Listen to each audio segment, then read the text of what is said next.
ثلاث دول أنا زرتهم، منهم دولتين أقمت فيهم، ودولة كانت زيارة لمدة يوم واحد وخلاص.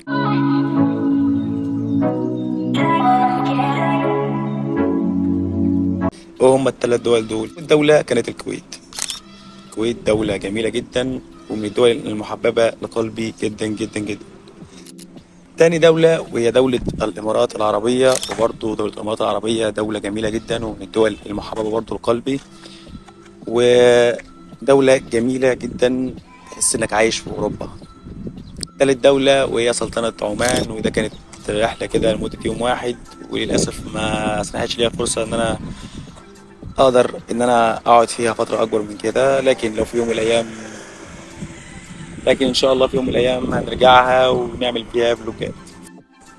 لو أنت عندك دولة معينة ممكن تكون سهلة عليا كمصري أدخلها، يا ريت تكتب لي في الكومنت وتعرفني على الدولة دي.